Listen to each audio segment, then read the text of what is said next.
Hey, Reset listeners, I've got something super special for you. So, it's been a year of us all being stuck inside, and I think it is not a better time to reset, which is why I am so excited to announce a partnership with the Miraval Berkshires, which is a one-of-a-kind spa in Lenox, Massachusetts. Basically, we're launching the Reset Weekend. April 30th to May 2nd, we're creating an amazing weekend where you can go, relax, get spa treatments, hike, sit by the pool, get every massage you could ever dream of in a one-of-a-kind, amazing space. I had the honor of going to this space back last summer, and it fueled my soul. And I think once you spend a weekend at Miraval, you're going to love it. So I'd love for you to join me on April 30th to May the 2nd for a Reset Weekend. Details are in the show notes, and come on through and check out Miraval Berkshires. Hello, and welcome to this episode of the Reset Podcast. I'm your host, Laura Munoz, CEO of the Cultural Communication Agency, The Flash. Each episode, I bring a different business leader who's doing fantastic work, and this episode is no different. I am so excited to have Jasmine Shockness, who is a business development and strategic partnerships leader. She's also someone who went to my high school, Holy Trinity on Long Island. Hey, go Titans. So we're going to talk about her really awesome career journey and especially how to navigate looking for a job during a pandemic. And she has some wonderful, wonderful advice. It's going to be a great conversation. Take a listen. Hey, Jasmine. Hello, how are you? Oh, back to podcasting after a wee bit of a little break because I kept getting emails saying, Laura, when are you doing more episodes? I'm like, can I breathe for 2 weeks? Apparently not. I'm so happy to be here. I'm so happy. So I'm psyched to have you. And you, again, have the distinction of being the first person also from Holy Trinity to come on the podcast. So look at that. We have that connection, and because I think you stalked me and found me in some publication that the high school had me in, and then we ended up meeting for coffee, and then that was it. Yes, that is true. I did stalk you, and I'm so glad that I did. So that's how I make all my best connections in a non-you way from Netflix. I'm not that crazy, but when I know I need to meet a person, I really set my mind to it and make sure it happens. Which is an important skill to have. So, first question, always the same.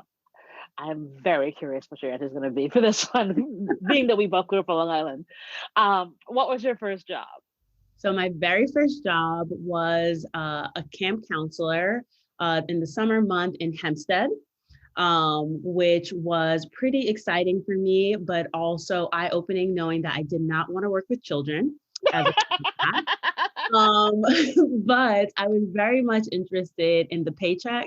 I can't remember how much I was paid per hour. It was not a lot, but for me, it was something outside of allowance, which I was very excited for. So I feel like I had a similar camp counselor job in Hempstead. Mine was it was someplace off Main Street, and it was for but it wasn't just it was kids who were my own age where I was also a counselor to them. And I'm like, this seems wrong. Because these kids are my age. Why am I? But they all thought I was 35 because my mom made me dress in a business suit when I went the first time. For camp counseling, that's hilarious. It was some peer foolishness. But it's Hempstead. They had all these ridiculous programs. They're like, what? This is not okay. So I understand. But you learn the importance of a paycheck, which is ideal, and people don't understand the value of those. Right. So that was my first job. I was about 15 years old, and every summer after that, I always had a job. I was a lifeguard because I was a competitive swimmer for a very long time, from the age of 8 years old all through high school. I was actually supposed to swim in college as well, but my shoulder just could not handle 4 more years of that. But I've always was very active in my community and really honing in on my skill set. So whatever that was. So swimming was it. So I was a lifeguard for quite a bit of time, even through college. And then the summer going into my senior year of college, I earned an awesome internship at NBC Universal, which really kickstarted my career in the media industry. Awesome. So tell us more about that experience, because I feel like you're one of the few people who, like, I actually did the internship and it led to my career. Yeah. Usually you hear, oh, I did an internship, but I learned nothing. Or I didn't want to do that job. You're like, actually, this is what's put me on the road to my career. So talk about that.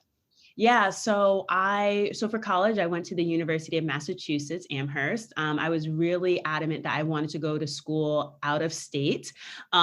Kicked myself a little bit considering student loans, but it's all good. But You and everybody else. So like, we're all going been there.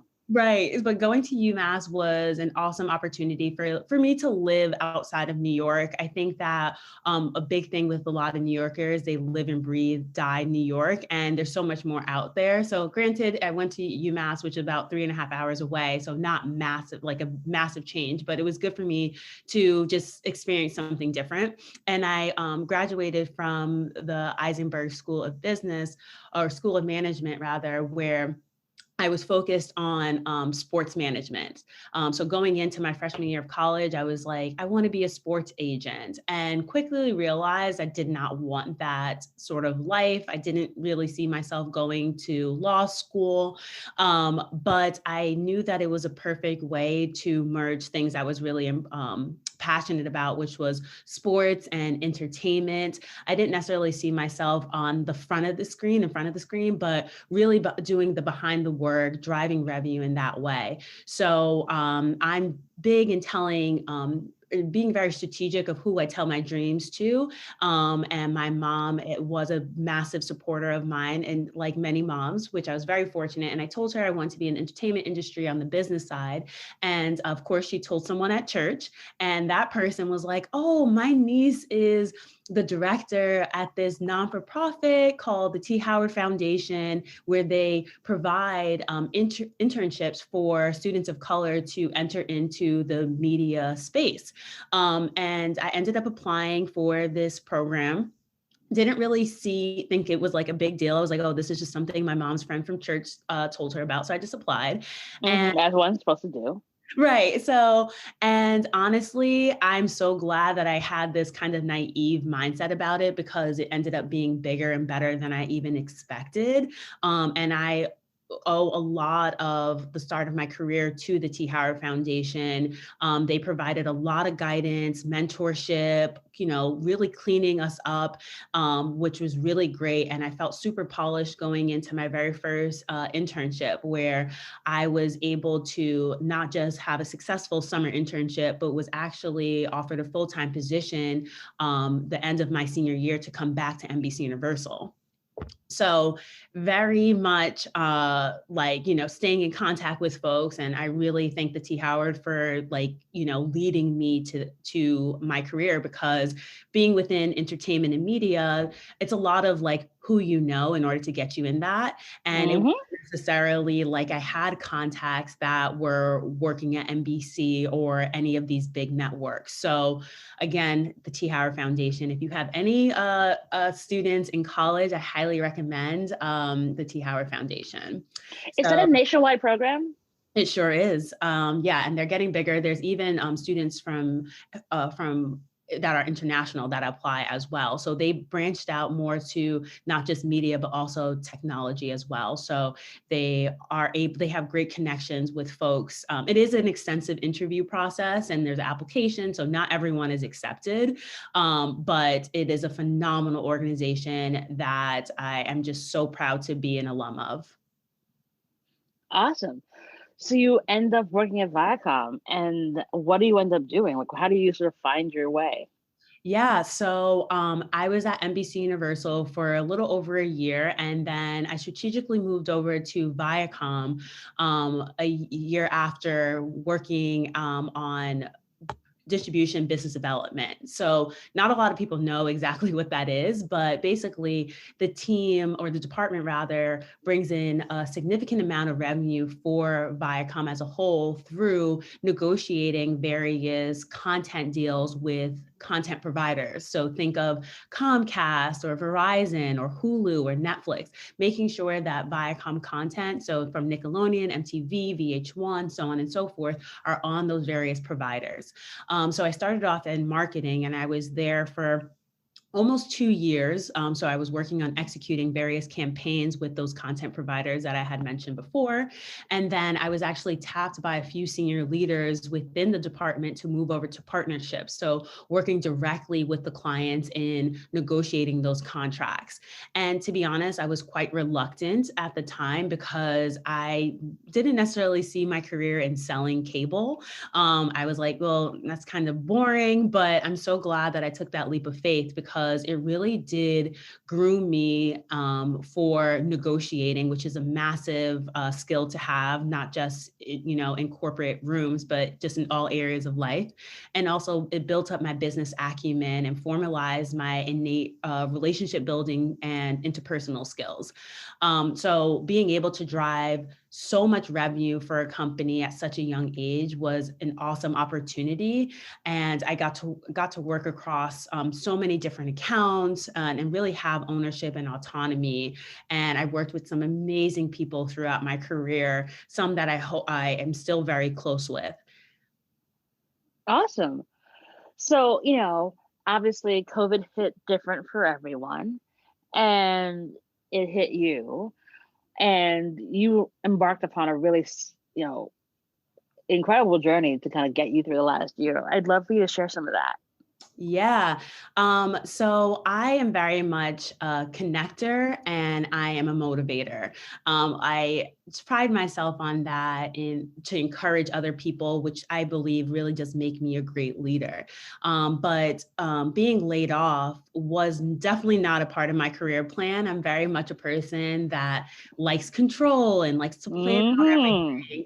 And so being laid off in part to the Viacom CBS merger, and then no one ever thought that a pandemic would hit. So, unemployment was real. And I remember the day after I was laid off, I had an interview the following day. Like I was not playing any games. I was ready to go. And then things hit a freeze and no one was hiring. And I was just like, okay, what's going on, and really taking a step back. And I think it was an awesome opportunity for me to really rediscover myself and become more confident. So I'm very much a God person. And I am so much of, like, one of my favorite verses in the Bible is Hebrews 11:1, which is faith shows the reality of what you hope for, but it is evidence of things that you cannot see. So I was very much sure of like the plan that was laid out already for my life, but I couldn't see it. And being that control person that I am, I'm very much like, I'm writing down everything that I want, and I'm gonna hold God to this. So I'm going to be checking off these boxes. And when I wrote this list of the things I want, one of my things was like, oh, I want to have a new job within 3 months. And I do not kid you, within 3 months, didn't necessarily have a job. I was out of a job, but I was out of that environment that I was at Viacom. But while, within this pandemic, I know a lot of people handled the unemployment and are still going through unemployment, and they see it very differently. I'm very much a mindset person, and I truly do believe that what is next for you starts in your mind. You have to visualize it. But you also have to believe that you deserve it. And that's exactly what I did. So throughout this journey, I was unemployed for over a year. And I identified about 5 main things about myself and through this journey that I truly do believe can help other people. So I feel as though during the pandemic, there were so many virtual conferences about like how to get a job, but there wasn't enough focus on like the person and the impact that this has. Like, yes, there's a financial impact. There's also a mental health impact, and just continuing applying to jobs, and it's exhausting. Sometimes it feels like torture. So I really want to get into that and sharing the different things that I've learned throughout this journey. Awesome. So, What's like the 2 or 3 things that you learned along the way that you love for folks to understand? Like, because everyone, there are lots of people right now who are in this moment of like, I don't have a job. How am I gonna get through it? This is bananas. We're still stuck inside. So I'd love for you to share that. Yeah. So I'll share, I'm big into the number 3. It's like my favorite Same number. here. Oh, I didn't know that about That's you. why I said 2 or 3. So one would be the biggest lesson that I learned is that you have to be anchored in something stronger than a job title or your company. I'm big into podcasts. I listen to yours. I also listen to the Skim. They have Skim from the Couch, where they talk to various leaders from different industries. And one of the folks that they had interviewed was Tamron Hall. And so she shared something that was just so impactful to me. And I thought it was so true. It was like, if you gave a business card with just your name and nothing under it, no title, like what would it actually say about you? And I thought that was so true because I feel as though I was so caught up in success and what company I was working for, what title I had that would kind of validate me to other people in order to say that, yes, I am successful, or yes, I am going places. And having being laid off kind of quote unquote robbed that quote unquote success for me because I wasn't anchored to a title. And so it really forced me to identify who I am and what I want people to know about me. And that's where I created my Jasmine top 3. What do I want people to identify, to know about me immediately? I feel as though, like many people, you probably blue in the face from hearing, so tell me about yourself. So I had my top 3 of what I wanted people to know about me. 1, I'm a connector. 2, I'm a self-proclaimed pop culture junkie. And 3, it's my goal within my career to shift viewership culture through content accessibility, interactivity, and engagement. So those are my top 3, and I would go into that, and it really did ease in the conversation for me. And I tell you this, like, it really did build up my confidence because I had to discover that about myself. There were times I would sit at my living room table and like, who am I? What do I love? And what do I want next? And how can I say that in a way that all people, regardless of their industry, can understand? So the second thing that was really big, I'm a very optimistic person. I'm very much like, okay, like it could be like the worst thing that happens, like, okay, it's going to get better. It's going to get better. But what was so exhausting is not allowing myself to feel. Just being hit during this process with so much rejection or emails that landed nowhere, applications that weren't even open, like it is exhausting and it is a grueling process. And I would hate when I would get on a call with someone, they'd be like, oh, I can't imagine what you're going through. Yeah, okay, thank you. So I had to allow myself to feel like, yes, there are going to be days where I'm really sad and I'm frustrated and I'm annoyed, but knowing that not to dwell in that. And that was a big part of my mental health, allowing myself to feel, because I feel like when you're like, I'm fine, I'm fine, I'm fine, you don't deal with what's underneath that. So it's really important for me to feel and to articulate how I'm feeling to those that are close to me and be like, you know what, like, I know God has a plan, but right now this really sucks. Like, and I think that often as a person who is optimistic and a Christian, you're always supposed to be like upbeat and have it all together. And that's not true. We are human. And it's important to show those emotions because it just shows the rawness and how the ability for God to do such amazing things in your life. And then the last thing I would say during this whole journey is I call it a journey for a reason. I really do feel as though if you're just like, this sucks and I just want to get out of it versus looking to see what you're supposed to learn through this, you're missing out on a big piece. I feel as though this season of unemployment was really critical to the leader and the future media tech maven that I am designed to be. So if I completely ignored all of the lessons that were being learned throughout this entire process, I would completely miss out on where I'm supposed to be in my future. And I'm adamant on saying, like, going through this journey wasn't just about, okay, I got a job, that's it. That's not the final destination for me. I know there's so much greater things that are that's in my future, but I had to go through this. If I didn't go through this journey, I would miss out on the massive value of the incredible blessings that I am going to have. So I really feel as though this journey taught me the definition of value, and then also not anchoring myself in success or a job title, but really rediscovering who I am and knowing that I am of value, and that wherever I end up next is completely important. And so within that journey, I created a routine every single day. I woke up at 7 o'clock, I worked out, and I was like, I'm going to eat my breakfast and read the news. Like, I created that routine. And then also, I didn't have a job, but I created a schedule of a job for myself. And I heard this quote, there's beauty in the mundane.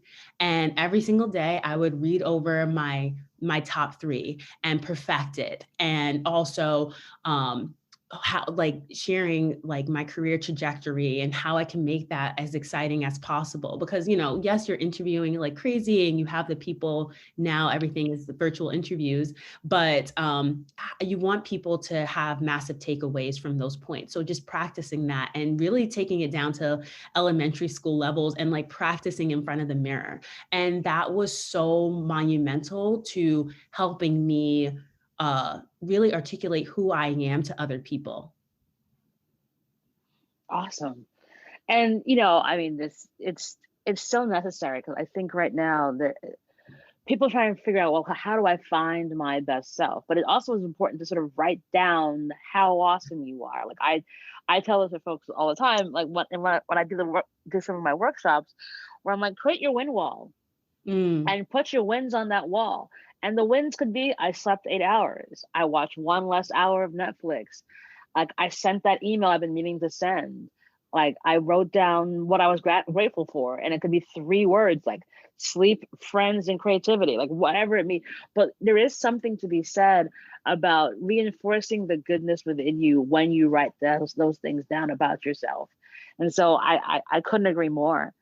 And so, after, a long hunt for the year, it sounds like you found a new home. Yes, I did. So I just want to echo something that you said. I'm a visual person myself, and so I created a vision board. And I'm big on like goal setting. And so instead of like, cutting magazines apart and putting it on my wall, I actually created a vision board to be the background of my computer, because I am on my laptop nonstop. So to consistently see the things that I have, like actually like seeing myself in it was so important. So every time I'm sending out an email and I'm seeing various things on my vision board, I'm like, okay, like I got this. And to your point, celebrating those small wins, getting an interview was a massive win. And I'm like, okay, having a glass of wine, I'm celebrating. So yes, Exactly. so celebrating those wins is so important, and not just like, again, I think that helps in not dwelling in some of the things in rejection. I can't even tell you how many rejection emails I received, or saying like, you're so great, we loved you, but we decided to go in that to a different direction. And I say this to my friends all the time: what is for you will not miss you.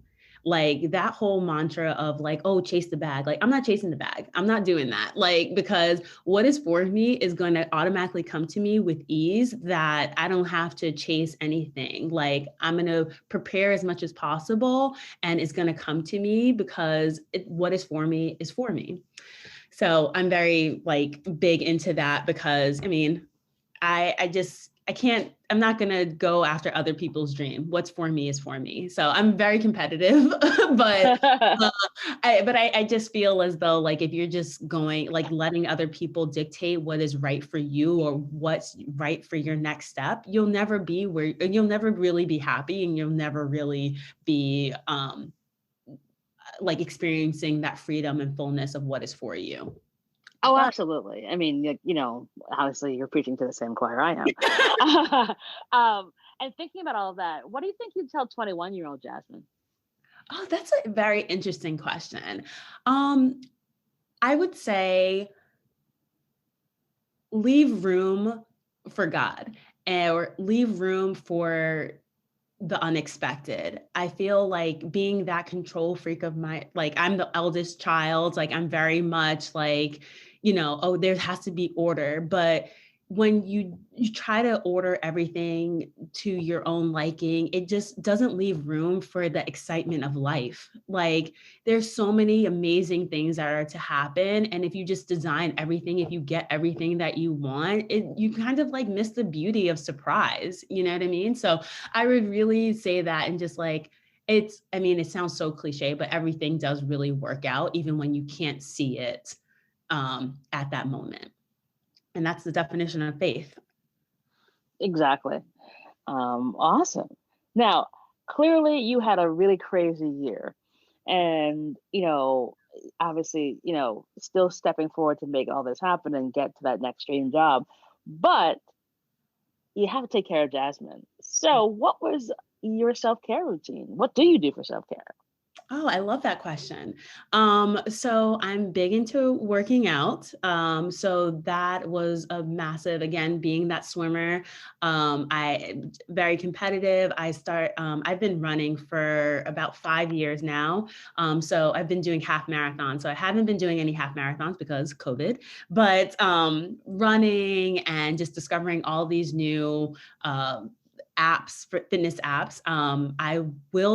I will have a Peloton one day. I'm obsessed with Peloton. So that's my goal. Ah, And another self-care, I love wine. So same. I do.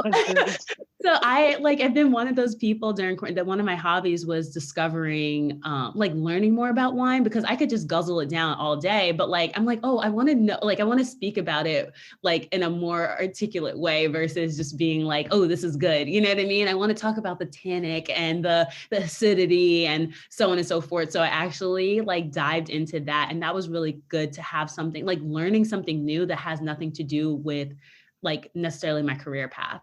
But it was great to bond with folks, virtually. I did virtual wine tastings. On my Instagram, I would have bottle of the weekend, because I had to just have my drinking on the weekends, because I feel like, especially being home all day, you could just drink yourself into Day drinking. right, exactly. Day drinking. I was like, I'm just gonna drink on the weekend. So every Friday, I would be I would post the wine of the weekend and give all these tasting notes on it, which was really great to interact with my community on Instagram. But so I would say those are my big things, massive hobbies. And I'm also I miss my friends terribly. So we have so many conference calls. I am still very good friends with my high school friends. I know that you find that amazing. No, I don't. Listen, are you kidding me? Look, my best friend on earth is my friend Sharon, who one day I'll get on this podcast. She's an amazing executive. But we were friends, we became friends the second day at Holy Trinity, and we've been besties forever since then. I've been to her wedding, I threw her bachelorette party. Her kids are my niece and nephew. And then I've got about 5 other really good, great friends from Holy Trinity that, through the magic of Facebook and Twitter and Instagram, we stay in touch. And I'm older than you, so so if I can do it, I no shade whatsoever. Yeah, so I miss my friends. So there's been a lot of conference calls and stuff of that sort. So that's really how my self-care is, just divulging in things that are outside of work. I have an amazing community of friends and professionals that and family, obviously, that has really rallied behind me. And I couldn't be where I am just in general without such a supportive community. And I also have to shout out all of the women in my life. I feel as though, especially during this unemployment season, the women in my life in all areas have stepped up in a tremendous way and really rallied behind me in a way that I couldn't even imagine. So it just shows that we are amazing support system to each other. And I'm so grateful to have that. That's awesome, and so necessary, because I think, it's funny. Group chats have been the thing. I'm part of I think I'm a part of 4 different group chats of different sets of girlfriends. And I always make the joke that the thing with my friends is that they're my friends, but I don't know if they'd be friends with each other if like So it's you're a the different connector. group. If I put them all together, I don't know if they'd be friends. I mean, I've tried in some circumstances. Sometimes it's kind of worked, and sometimes it kind of hasn't. Like when I threw a birthday party, I kind of put the group together to kind of get to know each other. Because it's different parts of my life. I have my friends I went to high school with. I have my friends I went to college with. I have my friends who I've worked with. I have my friends who are like my friends from the industry that I've got over the last 3 years, like and how we've grown our business. So like, so they know different versions of Laura. So as a result of that, they're all separate group chats. Let's put it that way. So I totally get it. I think one of the things about this time is that like you end up with like counting on your friends in different ways in terms of like keeping your sanity. If you can see them in person, like I have my friends who are at my friend pod here in Lower Manhattan, and so like we get together because we all know we're being safe. Right. And so like, and I've grown closer to them because like they live nearby, so it's like I'm not trying to go elsewhere. So it's like, okay, friends, here we go. But yeah, it's of paramount importance to build those relationships and keep them. Absolutely. It's absolutely necessary. And so last question for you, do you have a give and or an ask of the audience? Oh, that is so interesting. So I would say my give is just I hope that this conversation motivates folks in different ways. And to encourage folks to keep going. Again, I am very much a connector and a motivator. So I hope that encourage. So that's my give. My, what was it? The take or? You have a give and ask. So the ask can be like, I ask that you be kind to yourself, or or it could be a book that you've read and you think it would be really impactful for someone, like, or remember to remind people to sleep. It can literally be anything you want. So my ask is for everyone to give yourself grace and to give others grace. We are living in unprecedented times. And if there's any way in which you can just, not everyone is their best selves right now. There are people who are grieving and so many different things. Again, this is unprecedented time. So just giving yourself and other people grace, and you'll just be like, don't take everything so serious. Like, it's a lot going on. So giving yourself grace and allowing yourself to unpack and to feel. Honestly, that's wonderful, wonderful advice, because I think we're a year into this. Yeah. It is still very hard for people. And even if what you see on the ground may not be true in real life, it's really important to kind of check up on people, because like, it's just, none of this has been easy. And Yeah. anyone who tells you it has been is lying. And we all need to give ourselves that moment to like, oh, Yeah. like if you have to step back, like, and just be like, you know what, I can't reply to every single email. I can't respond to every single text. It just is a bit much. And like, give me a little time to breathe, and like, I will get back to you. I care. And I think that's the thing that we have to remember right at this moment, that it's hard to live through a pandemic.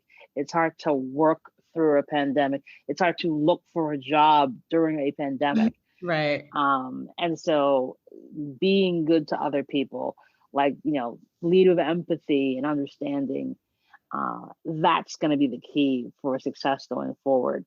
And so I think it's, very much a lot of the things that you said today about like, betting on yourself, remembering how the goodness that you can do, giving yourself that grace, so we can all get through this, and so that we can again, be outside and having some wine. We're almost at the finish line. So do not screw this up. Right? You have one job. This is a massive group project, like a massive group project. So I'm like, everyone just come on, submit your stuff on time, stay in. We're almost there. So I think it'll be good for summer. So, but I will share. Project. Yeah. People like, what happens with group projects when we were in high school? There were some people who did all the work, and some people just put up at the end, like, oh, can I put my name on this? Like, right. So same premise here. People are like, I just got my vaccine, so I'm done now, right? No, Keep your damn Right. mask on. Right. Exactly. So I didn't answer one of your questions before. I know that was the last question, but in regards to, yes, I do have a new home. So I will be working at Twitter. So I'm very excited about the opportunity. I didn't want to so much focus on like, okay, and then I got a job, but I really wanted to share and motivate folks because again, this is unprecedented times and it's quite a journey, but you can follow me on Twitter at and all dat DAT Jazz 1Z JAZ. So yeah, that's me. Awesome. Well, as I said to you, Jasmine, you're like my mini me, and I adore you. Because it's disturbingly scary how similar you are to me. And I'm like, oh my God, I I created love a monster. Like, what have I done? Like, you are absolutely one of my faves, and I am so proud of you. it. I know that this was not easy, and you took my advice and ran with it on many of occasions, I and sure did. I'm so excited for what the future holds for you, and I know that you're going to do phenomenally well. And I think lots of folks who are in similar boats can definitely learn from your experience. And so we'll throw all your information in the show notes so that folks can follow you and find you on the social medias, and you can continue to make some connections and just do wonderful great things because I'm watching, so therefore you have to. But thank you so very much for being on the show. Thank you for having me. Awesome. And that is our show.